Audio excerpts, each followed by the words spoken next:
सबैलाई नमस्कार। म छुन युवान हुँ। विपत्तिहरू वृद्धि भइरहेका छन् र सबै विश्वासीहरूले सुतेको बेला प्रभुसँग भेट्न आकाशमा उचालिनेछौँ र विपत्तिहरूबाट उम्कनेछौँ भनेर मुक्तिदाताको पुनरागमनको प्रतीक्षा गरिरहेका छन्। प्रभु येशू ओर्लनु हुनेछ र उहाँसँग भेट गर्नको लागि तिनीहरूलाई लैजानुहुनेछ भनेर किन तिनीहरू आत्मविश्वासको साथ प्रतीक्षा गरिरहेका छन्? तिनीहरूका पाप प्रभु येशूमाथिको विश्वासद्वारा क्षमा भइसकेको हुनाले प्रभुले तिनीहरूलाई अब उपरान्त पापको रूपमा हेर्नुहुन्न र प्रभु आउनु भएपछि तिनीहरू सिधै राज्यमा लगिनेछन् भन्ने विश्वास गर्छन्। तर धेरैलाई अन्योलमा पार्ने कुरा के हो भने ठूला ठूला विपत्तिहरू आइसके पनि किन प्रभु अझै आउनु भएको छैन? धेरैजनाले प्रभु साँच्चै आउनुहुने छ कि छैन भनेर प्रश्न गर्न थालेका छन्। होइन भने के त्यसको अर्थ तिनीहरू जुनै बेला विपत्तिमा परेर मर्न सक्छन् भन्ने हुँदैन र? धेरैजना पास्टरहरूले अहिले प्रभु विपत्तिहरूको बीचमा वा अन्त्यमा आउनुहुनेछ भनेर भन्छन्, किनभने यसलाई अरू कसरी व्याख्या गर्ने भन्ने थाहा छैन। तर के त्यो साँचो हो? के धार्मिक संसारले प्रभुलाई स्वागत नगर्नु भनेको उहाँ आउनु भएको छैन भन्ने हुन्छ? हामीलाई थाहा छ प्रभुले फिलाडेल्फियाको मण्डली विपत्तिहरूभन्दा पहिले नै उठ्नेछ र तिनीहरूलाई विपत्तिहरूबाट रक्षा गर्नुहुनेछ भनी प्रतिज्ञा गर्नुभयो। के प्रभुले साँच्चै आफ्नो प्रतिज्ञालाई तोड्नुहुन्छ? अवश्य नै तोड्नुहुन्न। मानिसहरूले कल्पना गरे जस्तो विश्वासीहरूलाई स्वर्गमा उठाइ लैजान प्रभु बादलमा आउनुभएको छैन भन्ने कुरा साँचो हो। तर हामीलाई थाहा छ पूर्वीय ज्योतिले उहाँ सर्वशक्तिमान परमेश्वरको रूपमा फर्किसक्नु भएको अनि धेरै सत्यता व्यक्त गरिरहनु भएको, साथै परमेश्वरको घरबाट हुँदै न्यायको काम गरिरहनु भएको छ भनी निरन्तर गवाई दिँदै आएको छ। सत्यता मन पराउने सबै सम्प्रदायका मानिसले सर्वशक्तिमान परमेश्वरका वचनहरूमा उहाँको आवाज सुनेका छन् र उहाँतिर फर्केका छन् र तिनलाई हरेक दिन परमेश्वरका वचनहरू खान पिउन थुमाको विवाह भोजमा सहभागी हुन परमेश्वरको सिंहासनको अघि ल्याइएको छ। तिनीहरूले सर्वशक्तिमान परमेश्वरको न्याय र शुद्धिकरण अनुभव गरेका छन्। परमेश्वरको उपस्थितिमा आनन्द साथ उहाँको प्रशंसा गर्दै जिउँछन्। विपत्तिहरूप्रति धार्मिक संसारको अन्त्यहीन डरको स्थितिसँग तुलना गर्दा यो रात दिनको फरक छ। धेरैजना विश्वासीहरूको विचार यस्तो छ, के पूर्वीय ज्योतिले गवाई दिने सर्वशक्तिमान परमेश्वर नै फर्कनुभएका प्रभु हुनुहुन्छ? के प्रभुले साँच्चै आखिरी दिनहरूको न्यायको कामको चरण पूरा गर्दै हुनुहुन्छ? तर धेरैजनासँग अझै शङ्काहरू छन्, जस्तै प्रभुले मेरो पाप क्षमा गरिसक्नु भएको छ र उहाँले मलाई पापीको रूपमा हेर्नुहुन्न। उहाँले फर्कनु भएपछि मलाई सिधै स्वर्गमा लैजानुपर्छ। उहाँले किन हामीलाई उठाइ लैजानुहुन्न तर आखिरी दिनहरूको न्यायको कामको चरण पूरा गर्नुहुन्छ? आज हामी यो विषयमा थोरै कुराकानी गरौँ। के हाम्रो पाप क्षमा गरिनुको अर्थ हामी राज्यमा प्रवेश गर्न सक्छौँ भन्ने हो? पहिलो पाप क्षमा पाएकाहरू सिधै राज्यमा प्रवेश गर्न सक्छन् भन्ने विचारको बारेमा कुनै बाइबलीय आधार छ कि छैन हेरौँ। के यसलाई समर्थन गर्न प्रभुका वचनहरू छन्? प्रभु येशूले पाप क्षमा पाएकाहरू सिधै स्वर्गको राज्यमा प्रवेश गर्न सक्छन् भनेर कहिले भन्नुभयो? त्यसले कसैलाई सिधै राज्यमा प्रवेश गर्न अनुमति दिन्छ भनेर पवित्र आत्माले पनि भन्नु भएन। कुनै बाइबलीय आधार वा प्रमाणको रूपमा प्रभुका कुनै वचनहरू नभए पनि किन मानिसहरू प्रभु आउनुहुँदा उठाइ लगिनेछन् भन्नेमा अत्यन्तै विश्वस्त छन्? यसले कुनै अर्थ दिँदैन। स्वर्गको राज्यमा कसले प्रवेश पाउँछ भन्नेमा प्रभुले यो अभिव्यक्ति दिनुभएको छ, मलाई प्रभु प्रभु भन्ने हरेक व्यक्ति स्वर्गको राज्यमा प्रवेश गर्ने छैन, तर ऊ प्रवेश गर्नेछ जसले मेरो पिताको इच्छालाई पूरा गर्छ जो स्वर्गमा हुनुहुन्छ। यसबाट हामी के कुरामा निश्चित हुन सक्छौँ भने पाप क्षमा प्राप्त गर्नु मात्रै राज्यमा प्रवेश गर्नको लागि पर्याप्त हुँदैन। किन त्यो पर्याप्त हुँदैन? मुख्य कुरा त पापहरू क्षमा गरिनुको अर्थ तपाईको शुद्धिकरण भएको छ, तपाईँ परमेश्वरमा समर्पित हुनुहुन्छ वा तपाईँले परमेश्वरको इच्छा पूरा गर्नुहुन्छ भन्ने हुँदैन। हामीलाई यो स्पष्ट छ कि पाप क्षमा पाएका विश्वासीहरूले पनि निरन्तर झुट बोल्ने, धोका दिने र छली काम गरिरहेका हुन्छन्। तिनीहरू अहङ्कारी हुन्छन् र थोरै बाइबलीय ज्ञान प्राप्त गरेपछि कसैको कुरा सुन्दैनन्। तिनीहरूले शक्ति र नाफाको लागि लडाईँ गर्छन् र आफूलाई मुक्त गर्न नसक्ने पापमा जिउँछन्। यसले के देखाउँछ भने पाप क्षमा पाएर पनि मानिसहरू अझै फोहोरी र भ्रष्ट हुन्छन् र तिनीहरूले सधैँ पाप गर्छन्। तिनीहरू सत्यता स्वीकार्न र त्यसमा समर्पित हुन असफल मात्र हुँदैनन्, परमेश्वरको आलोचना र विरोध पनि गर्छन्। फरिसीहरूले जस्तै तिनीहरूले प्रभुलाई दोषी ठहर्याउँछन्, उहाँको आलोचना र निन्दा गर्छन् र उहाँलाई फेरि क्रुसमा समेत टाङ्छन्। यसले के प्रमाणित गर्छ भने मानव जातिको पाप क्षमा हुन सक्छ, तर हामी अझै पनि फोहोरी र भ्रष्ट नै हुन्छौँ र हाम्रो भ्रष्ट सार परमेश्वरको विरोधमा छ। परमेश्वरका वचनहरूले भन्छ, त्यसकारण तिमीहरू पवित्र हुनुपर्छ, किनकि म पवित्र छु। पवित्रता, त्यो बिना कुनै पनि मानिसले प्रभुलाई देख्ने छैन। त्यसकारण पापमा जिउने मानिसहरू राज्यको निम्ति योग्य हुँदैनन्, यसमा कुनै शङ्का छैन। र यसलाई परमेश्वरको धर्मी र पवित्र स्वभावले नै निर्धारित गर्छ। कतिजना विश्वासीहरूले आफूहरू पापरहित छौँ र पवित्रता हासिल गरेका छौँ भनेर भन्ने आँट गर्छन्, एकजनाले पनि गर्दैनन्। धेरै आत्मिक लेख रचना गर्ने ती चर्चित तथा महान आत्मिक मानिसहरूले पनि पापलाई त्यागेर पवित्र बनेका छौँ भन्ने आँट गर्दैनन् थिए। वास्तवमा सबै विश्वासीहरूको अवस्था उस्तै छ। तिनीहरू दिउँसो पाप गरेर राति स्वीकार गर्ने स्थितिमा जिरहेका छन्, पापसँग नराम्ररी सङ्घर्ष गरिरहेका छन्। तिनीहरूले पापका बन्धनमा परेर जिउनुको असहनीय पीडाको अनुभव गर्छन्। यो तथ्यले के देखाउँछ? यसले पाप क्षमा पाएकाहरू पापबाट उम्केका र पवित्र बनेका छैनन्, त्यसकारण तिनीहरू स्वर्गको राज्यको योग्यका छैनन् भन्ने देखाउँछ। प्रभुले भन्नुभयो, साँचो साँचो म तिमीलाई भन्छु, पाप गर्ने जो कोही पापको दास हो। अनि दास घरमा सदा सर्वदा बस्दैन, तर पुत्र चाहिँ सदा सर्वदा बस्छ। हामी देख्न सक्छौँ कि पाप क्षमा भएकै कारण राज्यमा प्रवेश गरिन्छ भन्ने कुनै बाइबलीय आधार छैन, तर यो पूर्ण रूपमा मानव धारणा मात्रै हो। यस बिन्दुमा धेरैजसोको मनमा उठ्ने प्रश्न के हो भने पाप क्षमाले हामीलाई स्वर्गको राज्यमा प्रवेश नगराए केले गराउनेछ? राज्यमा प्रवेश गर्ने मार्ग के हो? प्रभुले भन्नुभयो, तर ऊ प्रवेश गर्नेछ जसले स्वर्गमा हुनुहुने मेरो पिताको इच्छा पूरा गर्छ। राज्यमा प्रवेश गर्नको लागि पूरा गर्नुपर्ने शर्त यही हो। त्यसो भए हामीले परमेश्वरको इच्छा पूरा गर्ने र राज्यमा प्रवेश गर्ने कार्यलाई कसरी पाउन सक्छौँ? वास्तवमा प्रभु येशूले हामीलाई धेरै पहिले नै त्यो मार्ग देखाउनु भएको छ। अझै राम्ररी बुझ्नको लागि हामी प्रभु येशूका अगमवाणीहरूलाई हेरौँ।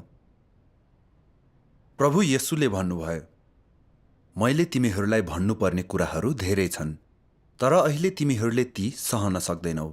तैपनि जब उहाँ अर्थात् सत्यका आत्मा आउनुहुन्छ, उहाँले तिमीहरूलाई सारा सत्यतामा अगुवाई गर्नुहुनेछ।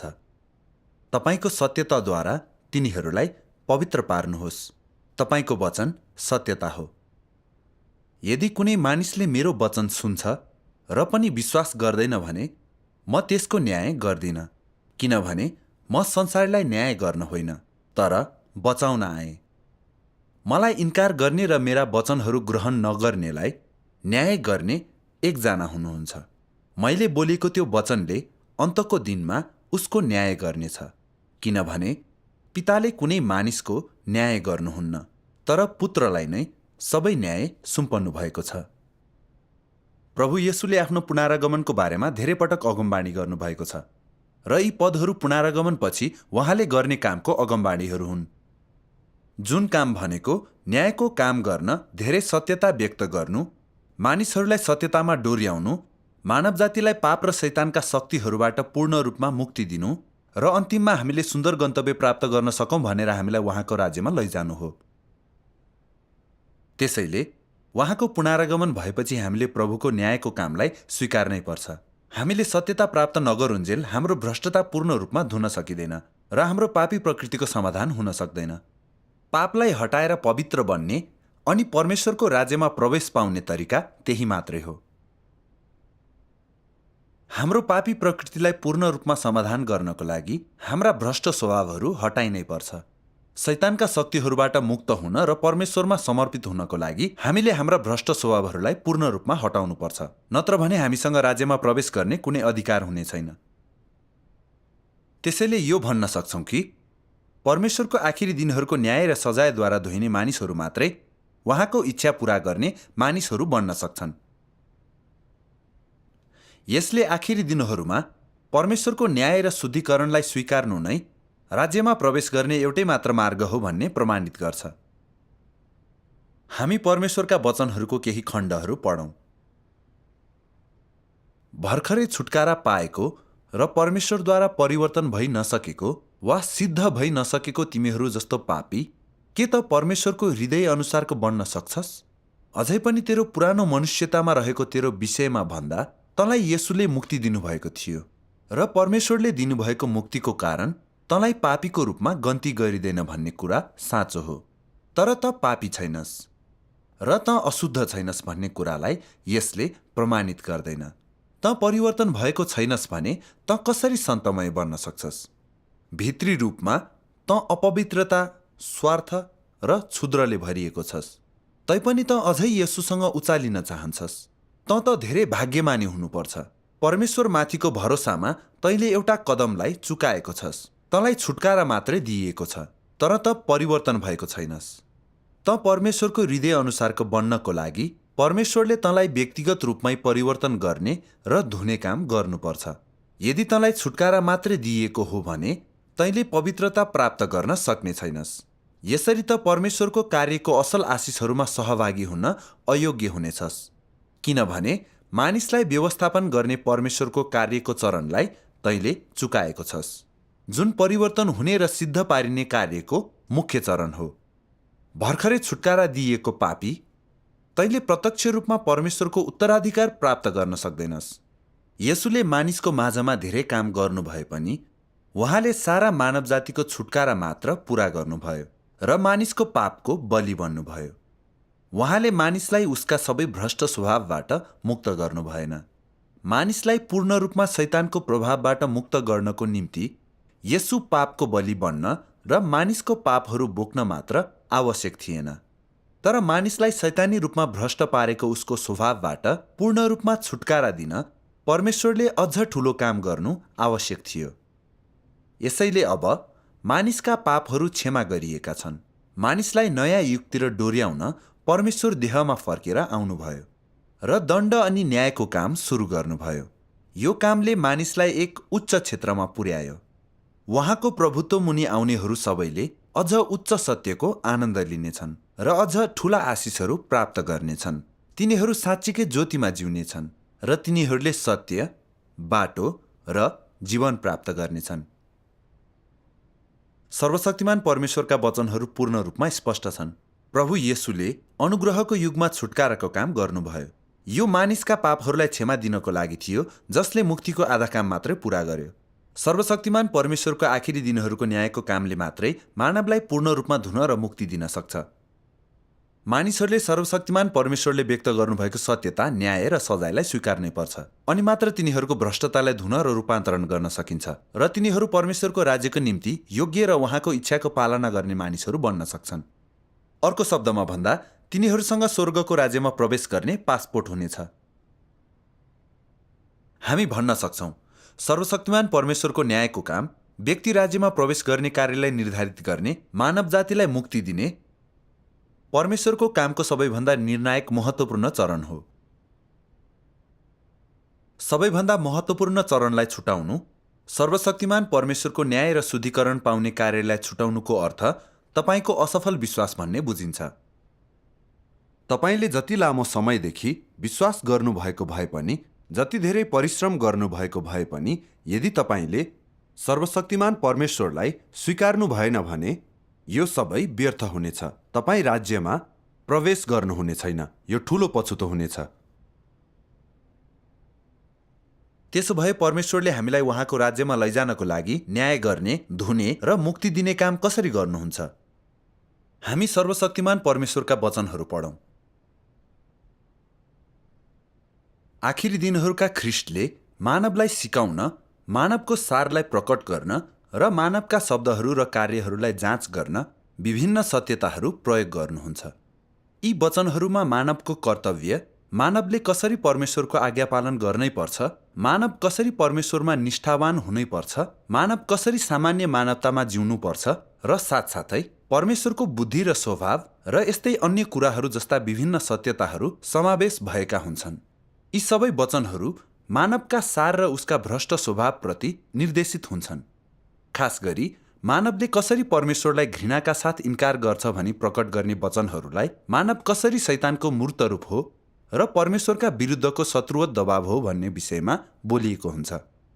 उहाँको न्यायको कामको अवधिमा परमेश्वरले मानिसको प्रकृतिलाई एक दुईवटा शब्दहरूले व्याख्या गर्नुहुन्न। उहाँले प्रकट गर्नुहुन्छ, निराकरण गर्नुहुन्छ र लामो समयसम्म काटछाट गर्नुहुन्छ। प्रकट गर्ने, निराकरण गर्ने र छिओल्ने यी सबै फरक फरक तरिकाहरू सामान्य वचनहरूसँग साट्न सकिँदैन। तर यसको सत्यताबाट मानव पूर्ण रूपमा वञ्चित भएको हुन्छ। यी जस्ता तरिकाहरूलाई मात्र न्याय भन्न सकिन्छ। यस किसिमको न्यायद्वारा मात्र मानव नियन्त्रणमा रहन सक्छ र परमेश्वरको बारेमा पूर्ण रूपमा विश्वस्त हुन्छ र यसका साथसाथै परमेश्वरको साँचो ज्ञान प्राप्त गर्न सक्छ।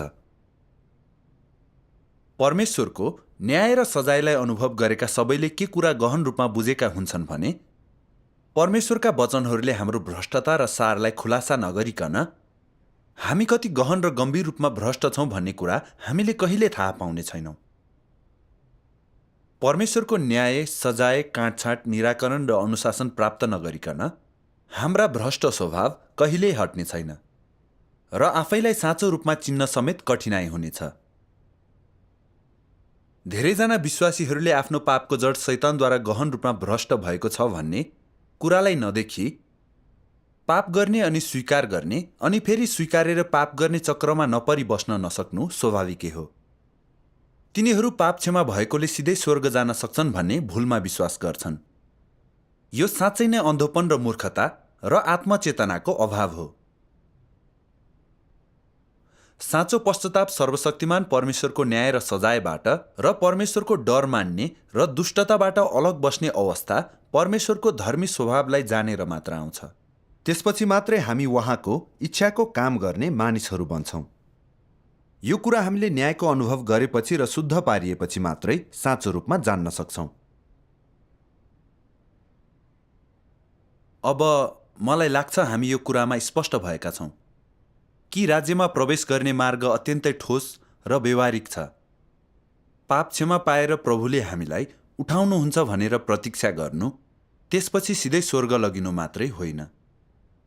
त्यो यथार्थ कुरा होइन, त्यो त कामना मात्रै हो। यदि हामी स्वर्गको राज्यमा प्रवेश गर्न चाहन्छौँ भने हाम्रो भ्रष्टता धुन र परमेश्वरको इच्छा पूरा गर्नको निम्ति सबैभन्दा महत्त्वपूर्ण कुरा भनेको सर्वशक्तिमान परमेश्वरको न्याय र सजायलाई स्वीकार गर्नु हो। त्यसपछि हामी परमेश्वरका प्रतिज्ञा र आशिषहरू प्राप्त गर्न र उहाँको राज्यमा लगिन योग्य हुनेछौँ। हामीले सर्वशक्तिमान परमेश्वरको न्यायको कामलाई स्वीकार नगरे कहिल्यै पनि सत्यता र जीवन प्राप्त गर्ने छैनौँ वा हाम्रो भ्रष्टतालाई धुन सक्ने छैनौँ। यसरी प्रभुले हामीलाई स्वर्गमा लैजानुहुनेछ भनेर इच्छा गरिरहनु मूर्ख तरिका हो र त्यस्ता मानिसहरू निर्बुद्धि कन्याहरू हुन् जो विपत्तिहरूमा पर्नेछन् अनि रुनेछन् र दारा किट्नेछन्। सर्वशक्तिमान परमेश्वरको आखिरी दिनहरूको कामलाई स्वीकार्नु भनेको हामी उहाँको सिंहासनको अघि उठाइ लगिनु हो।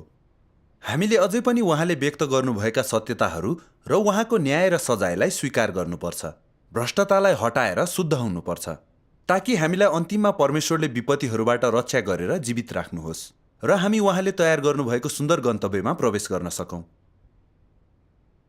सर्वशक्तिमान परमेश्वरलाई ओठले मात्र सेवा गर्नु, उहाँको न्याय र सजायमा समर्पित नहुनु साँचो विश्वास होइन र यो सत्यतालाई साँचो रूपमा प्रेम गर्ने व्यक्ति बन्ने कार्य होइन। तिनीहरूको खुलासा हुनेछ र तिनीहरू हटाइनेछन्। हामी सर्वशक्तिमान परमेश्वरको वचनको अर्को खण्ड पढेर यस भागलाई यति नै गरौँ। ख्रिस्टले बोल्नुभएको सत्यतामा भरोसा नगरिकन जीवन प्राप्त गर्न चाहनेहरू पृथ्वीका सबैभन्दा हास्यास्पद मानिसहरू हुन् र ख्रिस्टले ल्याउनु भएको जीवनको बाटोलाई स्वीकार नगर्नेहरू कल्पनामा हराएका छन्।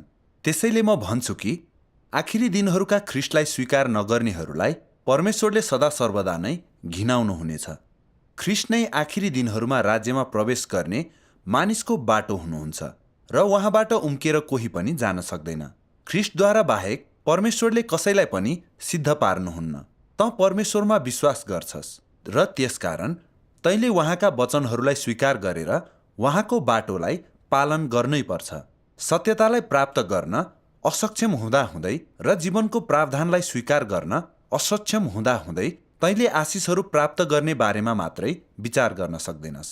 उहाँमा साँचो रूपमा विश्वास गर्नेहरू सबैले जीवन प्राप्त गरून् भनेर ख्रिस्ट आखिरी दिनहरूमा आउनुहुन्छ। उहाँको काम पुरानो युगलाई समाप्त गरेर नयाँ युगमा प्रवेश गर्नको खातिर हो र उहाँको काम नै नयाँ युगमा प्रवेश गर्ने सबैले हिँड्नै पर्ने मार्ग हो। यदि तैँले उहाँलाई स्वीकार गर्न सक्दैनस्, बरु उहाँलाई दोष दिन्छस्, ईश्वर निन्दा गर्छस् वा उहाँको खेदो समेत गर्छस् भने त अवश्य नै अनन्तसम्म जल्नेछस् र परमेश्वरको राज्यमा कहिल्यै प्रवेश गर्ने छैनस्। यही ख्रिस्ट स्वयं नै पवित्र आत्माको अभिव्यक्ति, परमेश्वरको अभिव्यक्ति, पृथ्वीमा आफ्नो काम गर्नको लागि परमेश्वरले जिम्मा दिनुभएको व्यक्ति हुनुहुन्छ। त्यसैले म भन्छु कि यदि आखिरी दिनहरूका ख्रिस्टले गर्नुभएका सबै कुराहरूलाई तैँले स्वीकार गर्न सक्दैनस् भने तैँले पवित्र आत्माको ईश्वर निन्दा गर्छस्। पवित्र आत्माको ईश्वर निन्दा गर्नेहरूले पाउने दण्ड सबैको लागि प्रष्टै छन्। त्यसो भए हाम्रा पाप क्षमा हुनुको अर्थ हामी स्वर्गको राज्यमा प्रवेश गर्छौं भन्ने विचार सम्बन्धी आजलाई यतिमा नै टुङ्ग्याउनेछौँ। तपाईका कुनै प्रश्नहरू वा प्रतिक्रिया तल कमेन्टहरूमा हेर्न चाहन्छौँ। कृपया सम्पर्कमा नै रहनुहोस् र हामी तपाईलाई अर्को पटक भेट्नेछौँ।